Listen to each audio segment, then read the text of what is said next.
Hi అండి. Welcome to ఐరో home style cooking.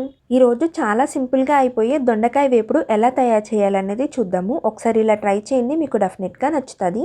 మనం రెగ్యులర్గా చేసుకునే దొండకాయ వేపుడు కన్నా ఈ వేపుడు చాలా కమ్మగా ఉంటుంది. డెఫినెట్గా ట్రై చేసి చూడండి. ముందుగా స్టవ్ ఆన్ చేసి కడాయి పెట్టుకొని నేను 2 స్పూన్స్ ఆయిల్ వేసుకుంటున్నాను. ఆయిల్ హీట్ అయిన తర్వాత 2 స్పూన్లు పల్లీలు వేసుకుంటున్నాను. మంట మీడియం ఫ్లేమ్లో పెట్టుకొని పల్లీలను ఫ్రై చేసుకుందాము. ఫ్రై అయినాయి కదా, ఇప్పుడు ఇందులోకి 1 టీ స్పూన్ పచ్చెనగపప్పు, 1 టీ స్పూన్ మినపగుళ్ళు, 1 టీ స్పూన్ ధనియాలు వేసుకొని ఫ్రై చేసుకుందాము. మంట అనేది మీడియం ఫ్లేమ్లో పెట్టుకొని ఫ్రై అయిపోయినాయి కదా, ఇప్పుడు ఇందులోకి 1 టీ స్పూన్ జీలకర్ర వేసుకుంటున్నాను. అలాగే మీ దగ్గర ఎండు కొబ్బరి కానీ పచ్చి కొబ్బరి కానీ ఉంటే వేసుకోండి. నా దగ్గర పచ్చి కొబ్బరి ఉన్నది, అందుకే అది వేసుకొని ఒకసారి మొత్తం అంతా కలుపుకుంటున్నాను. కలుపుకున్నాం కదా, ఇప్పుడు స్టవ్ కట్టేసి చల్లారనిద్దాము. ఇప్పుడు దొండకాయలను నీట్గా వాష్ చేసిన తర్వాత నేను చూపిస్తున్నాను కదా, ఈ విధంగా కట్ చేసుకొని కుక్కర్లో వేసుకుందాము. ఇప్పుడు ఇందులోకి 1 గ్లాస్ వాటర్ వేసుకుంటున్నాను. అలాగే 1/2 స్పూన్ పసుపు వేసుకొని కుక్కర్ మూత పెట్టుకొని 2 విజిల్స్ వస్తే సరిపోతుంది. ఎక్కువ రావాల్సిన అవసరం లేదు, జస్ట్ 2 విజిల్స్ వస్తే సరిపోతుంది. ఇప్పుడు మిక్సీ జార్లోకి ఇందాక మనం ఫ్రై చేసుకున్నవి వేసుకుందాము. అలాగే వెల్లుల్లిపాయలు వేసుకుందాము. 2 స్పూన్స్ కారం వేసుకుందాము. 1/2 స్పూన్ పసుపు వేసుకొని రుచికి సరిపడే సాల్ట్ వేసుకొని మూత పెట్టుకొని గ్రైండ్ చేసుకుందాము. గ్రైండ్ అయిపోయింది కదా, ఇప్పుడు ఓపెన్ చేసి చూద్దాము. చూసారు కదా, మన ఫ్రై మసాలా రెడీ అయిపోయింది కదా, ఇప్పుడు పక్కన పెట్టేసుకుందాము.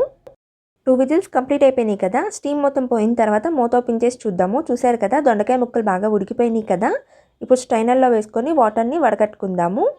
ఇప్పుడు దొండకాయ వేపుడికి తాలింపు అనేది రెడీ చేసుకుందాము. స్టవ్ ఆన్ చేసి కడాయి పెట్టుకొని 2 స్పూన్స్ ఆయిల్ వేసుకుంటున్నాను. ఆయిల్ హీట్ అయిన తర్వాత 1 టీ స్పూన్ ఆవాలు జీలకర్ర వేసుకొని ఫ్రై చేసుకుందాము. ఫ్రై అయిన తర్వాత కరివేపాకు వేసుకుంటున్నాను.